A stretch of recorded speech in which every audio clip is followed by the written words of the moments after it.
Polity for UPSC introduction part 1 video में मैंने politics, political science, nation, state, sovereignty ऐसे कुछ बेसिक कॉन्सेप्ट के बारे में बात किया था। आज इस पार्ट 2 वीडियो में कुछ और भी बेसिक कॉन्सेप्ट जैसे कि कंट्री, नेशन, गवर्नमेंट जैसे चीज़ों के ऊपर बात करेंगे।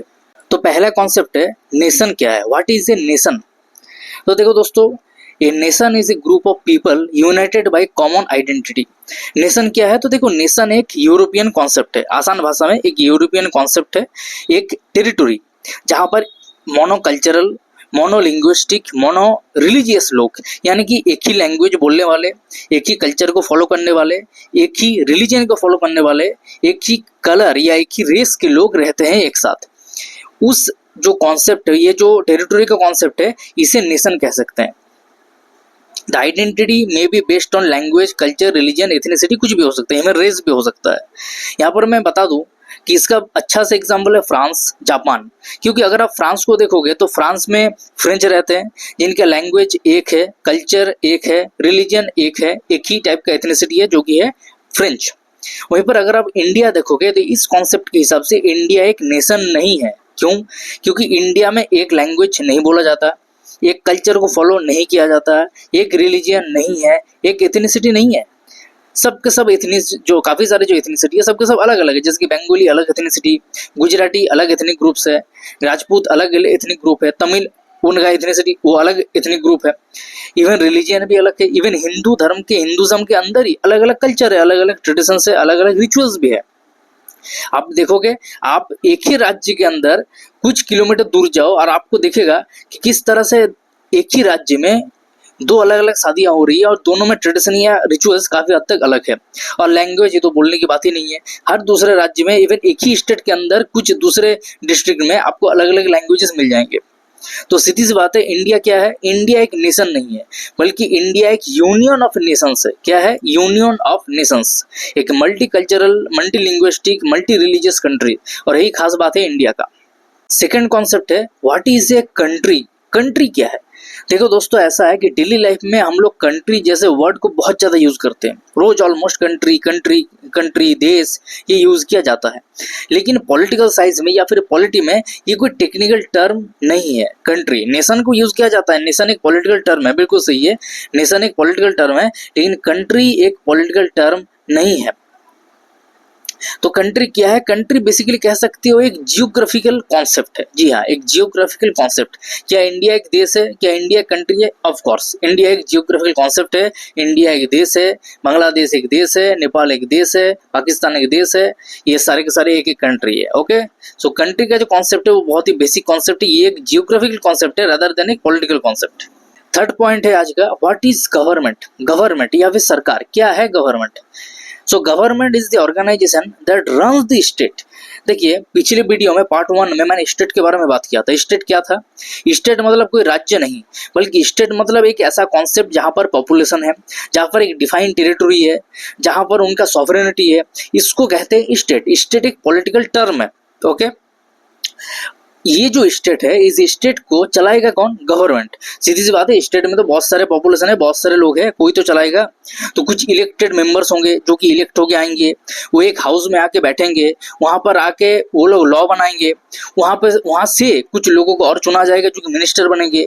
ये मिनिस्टर्स क्या करेंगे? जो भी लॉ बनेगा उसको इम्प्लीमेंट करने का ऑर्डर देंगे, साइन करेंगे। ओके, तो इस तरह से एक गवर्नमेंट एक सरकार है। गवर्नमेंट के नीचे जो भी ऑर्डर आएगा मिनिस्टर से, उसे जो नीचे के ब्यूरोक्रेट्स होंगे वो उसे इम्प्लीमेंट करने में मदद करेंगे। इस तरह से चलता है सरकार या फिर गवर्नमेंट।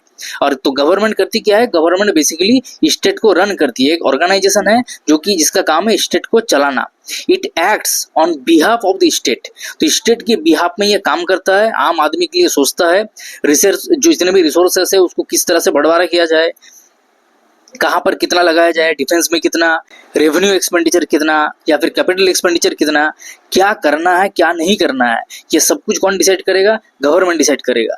कितना टैक्स लगाना है, कितना टैक्स नहीं लगाना है, क्या दूसरे देशों से या दूसरे किसी बैंक से इस गवर्नमेंट को लोन या फिर डेट लेना चाहिए, नहीं लेना चाहिए, सब कुछ जो डिसाइड होगा ये गवर्नमेंट करेगा, आम आदमी नहीं करेगा। ये गवर्नमेंट करेगा जो कि आम आदमी के द्वारा इलेक्टेड है, चूजन है। ओके, यहाँ पर तीन अलग अलग फॉर्म है गवर्नमेंट के फंक्शंस, तीन अलग अलग होते हैं। एक है लेजिस्लेटिव फंक्शन, लेजिस्लेटिव या फिर लेजिस्लेचर, जैसे कि स्टेट लेजिस्लेटिव, जैसे कि पार्लियामेंट। यहाँ पर क्या होता है, यहाँ पर इलेक्टेड मेंबर्स जैसे कि एमपीज, मेंबर ऑफ पार्लियामेंट जाते हैं और वहां पर बैठ के लॉ बनाएंगे।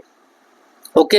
एग्जीक्यूटिव फंक्शन, एग्जीक्यूटिव का काम क्या है, एग्जीक्यूटिव का काम है जो भी लेजिस्लेचर में पास हुआ जो भी लॉ है उसे एग्जीक्यूट करना, उसे इम्प्लीमेंट करना, यह है एग्जीक्यूटिव का काम।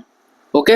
और हाँ, यहाँ पर सिर्फ मिनिस्टर्स नहीं होते, मिनिस्टर तो सबसे अपर लेवल के एग्जीक्यूटिव है, याद रखना, मिनिस्टर सबसे अपर लेवल के एग्जीक्यूटिव है, लेकिन उसके नीचे और भी ब्यूरोक्रेट्स है, उसके नीचे की ब्यूरोक्रेट्स है, उसके नीचे की भी ब्यूरोक्रेट्स है।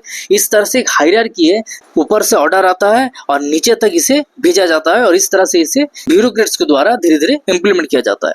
और थर्ड है जुडिशियल फंक्शन। जुडिशरी किसी भी डेमोक्रेसी में एक बहुत बड़ा इंपॉर्टेंट रोल प्ले करता है। जुडिशरी का काम क्या है, जुडिशरी का काम है लेजिस्लेटिव और एग्जीक्यूटिव को चेक में रखना, यानी कि लेजिस्लेटिव, जैसे कि इंडियन पार्लियामेंट में मान लो कोई एक पॉलिटिकल पार्टी है जिसके पास ठीक ठाक नंबर है, तो उसने कोई भी एक अनजस्ट लॉ पास कर दिया जो कि किसी कम्युनिटी के खिलाफ है, तो वो लॉ कितना जायज है कितना नहीं है, क्या वो देश के कॉन्स्टिट्यूशन के खिलाफ जाता है, क्या इस देश का जो बेसिक स्ट्रक्चर उसके खिलाफ जाता है, ये देखना, ये जज करना जुडिशरी का काम है। और अगर उसमें कुछ गलत है तो उसको पूरी तरह से खारिज कर देना। उसी तरह से एग्जीक्यूटिव अगर पावर का मिसयूज करे, आम आदमी को टॉर्चर करे, ऐसा कुछ भी करे या फंडामेंटल राइट्स का उल्लंघन करे, तो कोई भी आम आदमी सीधा अपने फंडामेंटल राइट्स को उल्लंघन होने की वजह से सीधा सुप्रीम कोर्ट में, ऑनरेबल सुप्रीम कोर्ट में अपील कर सकता है कि उसका फंडामेंटल राइट्स का उल्लंघन हुआ है। तो यहाँ पर भी एग्जीक्यूटिव के पावर को चेक में रखना, ये काम है जुडिशरी का। ओके। तो ये तीन टोटल फंक्शंस है, एक है लेजिस्लेटिव, दूसरा है एग्जीक्यूटिव और तीसरा है जुडिशियल फंक्शन। तो जब ये वीडियो खत्म हो रहा है तो एक क्वेश्चन आपके लिए बनता है, यूपीएससी प्रीलिम्स प्रैक्टिस के लिए है ये, और क्वेश्चन क्या है, क्वेश्चन है which of the following are essential elements of a state. मैंने पार्ट 1 वीडियो में समझाया था स्टेट क्या है और इसके कितने एलिमेंट है। तो इसका 4 ऑप्शन है, पॉपुलेशन, टेरिटरी, गवर्नमेंट, सॉवरेनिटी। तो आप मुझे बताइए कि कौन सा है इसका एसेंशियल एलिमेंट या फिर कौन सा है, क्या आपको पता है? देखिए दोस्तों, मैं आपको बता दूं आंसर कि स्टेट के चारों जो ऑप्शन में थे, चारों के चारों एलिमेंट्स एसेंशियल है स्टेट के लिए। पॉपुलेशन भी चाहिए, बिना पॉपुलेशन की स्टेट कैसे होगा, सिविलाइजेशन कैसे होगा। एक टेरिटरी चाहिए, एक डिफाइंड टेरिटरी होना बहुत ज़्यादा जरूरी है। गवर्नमेंट चाहिए जो क्या करेगा, जो स्टेट के बिहाफ में काम करेगा। और सॉवरेनिटी चाहिए, सॉवरेनिटी मतलब सुप्रीम पावर, यानी कि इंटरनल या एक्सटर्नल मामले में कोई भी दूसरा देश या दूसरा पावर दखलंदाजी या इंटरफेरेंस नहीं करेगा। ओके। तो ये है स्टेट के 4 एसेंशियल एलिमेंट्स और ऑप्शन में चारों के चारों सही थे।